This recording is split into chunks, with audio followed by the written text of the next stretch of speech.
వ్యక్తులను అరెస్ట్ చేశారు. మన ప్రొఫెసర్ నాగేశ్వరరావు మీద ముక్కుమ్మడిగా టీడీపీ జనసేన నాయకులు దాడి చేశారు. అలాగే ప్రకాష్ రాజ్ ఏమన్నా సనాతన ధర్మం గురించి మాట్లాడితే ఆయన మీద కూడా దాడి చేస్తున్నారు. అదే కదా ఇప్పుడు చెప్పింది.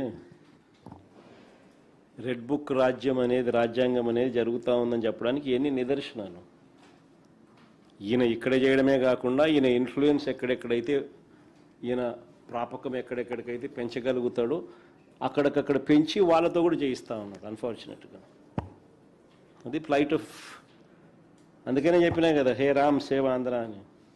సార్ ఉండవల్లి గ్రామాల్లో సార్ ఈ మెగా డిఎస్సిలో అక్రమాలు జరిగాయని మీరు ఒక పోరాటం స్టార్ట్ చేశారు. అయితే ఈ మెగా డిఎస్సిలో అక్రమాలు నిరూపించాలంటూ మంత్రి లోకేష్ గారు మీకు సవాల్ కూడా చేశారు. దీనిపై చర్చకు సిద్ధమని.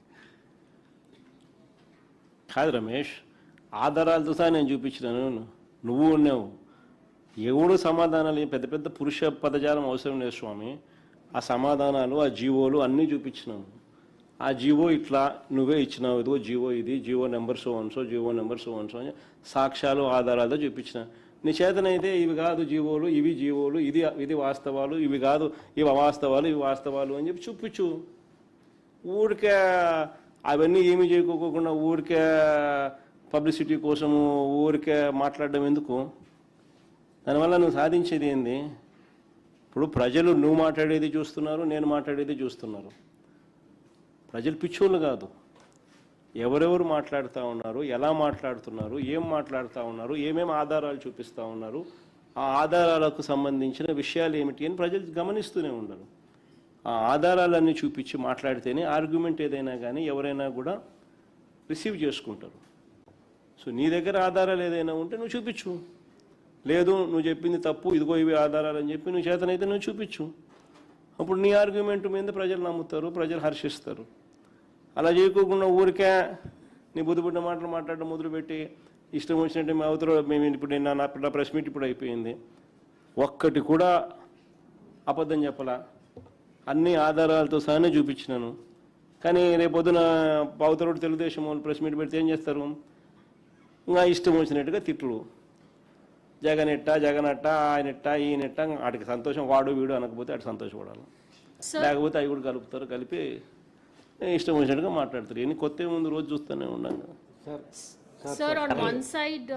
Sir, on one side you talked about how the farmers, YSRCP had gone to meet with the farmers at Amravati and that they were named as rowdy sheeters. But Andhra Pradesh Chief Minister Chandrababu Naidu has said that you were the ones who had not supported for Amravati and you wanted Mavigan to be as the capital. Do you still stand by what he say? Because he's saying YSRCP leaders are rowdy sheeters and a tail can never be straightened. That's the comment he's made.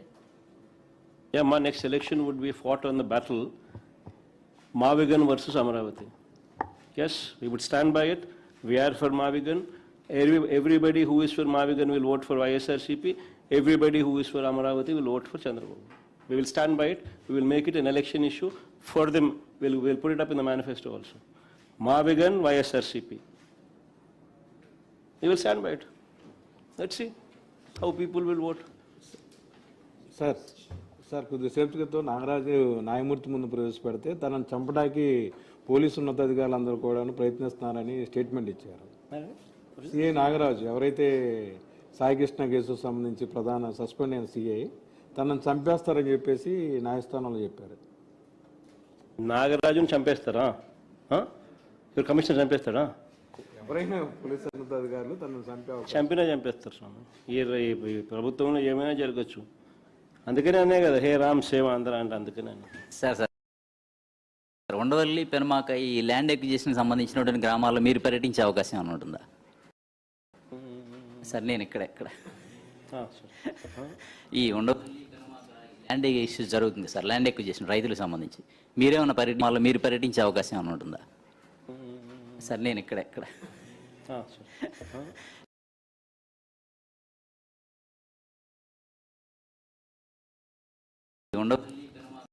Land issues జరుగుతుంది sir, land acquisition రైతులకు సంబంధించి HRC complaint ఇవ్వడము ఇవన్నీ చేసిన తర్వాత వాళ్ళని పెడతాం, వాళ్ళ ఫస్ట్ పర్యటించేట్టుగా చేద్దాం. ఇంకా నేను పోయినా అనుకో స్ట్రైట్గా ఏదో అమ్మన్నట్టుగా అంటారు చూసినామా, జగన్ అమరావతికి వ్యతిరేకం కాబట్టి అనేది ప్రొజెక్షన్ చేస్తారు తప్ప నేను వ్యతిరేకం కాదు. నేను రైతుల సింపథైజర్ని. రైతులకు అక్కడ జరుగుతూ ఉన్న అన్యాయాన్ని ఏదైతే జరుగుతూ ఉన్నాయో రైతులే చెప్తా ఉన్నారు. ఎందుకు అన్యాయం చేస్తూ ఉన్నామని చెప్పి రైతుల తరపున మనం అడుగుతూ ఉన్నాం, ప్రశ్నిస్తూ ఉన్నాం. ప్లస్ నువ్వు చేస్తూ ఉన్న స్కాములు ఏదైతే ఉన్నాయో జెన్యున్గా నువ్వు చేస్తూ ఉన్న స్కాములు ఆధారాలతో సహా చూపిస్తూ ఉన్నాం. ఆధారాలతో సహా చూపిస్తూ ఉన్న ఈ స్కాములు కాకుండా ఎలా పోతాయి? స్కాములు చేయకుండా రాజధానిని బిల్డ్ చేయగలిగే అవకాశము ఏమిటి? మావిగన్ను. ఏ స్కాములు లేకుండా రాజధాని అనేది బ్రహ్మాండమైన రాజధాని అనేది ఏర్పాటు ఎలా అవుతుంది? మావిగన్ను. మచిలీపట్నంలో పోర్టు, విజయవాడలో ఇంటర్నేషనల్ ఎయిర్పోర్టు, గుంటూరులో ఆల్రెడీ డిఫరెంట్ టీచింగ్ ఇన్స్టిట్యూట్స్, మచిలీపట్నంలో రైల్వే స్టేషన్, విజయవాడలో రైల్వే స్టేషన్, గుంటూరులో బ్రహ్మాండమైన రైల్వే స్టేషన్, మూడిటికి కనెక్టింగ్ బ్రహ్మాండమైన నేషనల్ హైవేస్. అన్ని బ్రహ్మాండంగానే ఆల్రెడీ ఉన్నాయి. నువ్వు చేయాల్సిందల్లా ఏంలే, ఆ బిల్డింగ్ ఆడ కట్టుకోకుండా ఇక్కడ కడితే చాలు. అంతకని చేయాల్సిన ఏం పనుల. ఏ స్కాములు లేకుండా బ్రహ్మాండమైన క్యాపిటల్ మావిగన్ వస్తుంది. సార్ మావిగన్ పేరుతో వైజాగ్ రాజధాని అనేది పోయినట్టేనా sir? Sir, do you have any concerns on SIR? Sir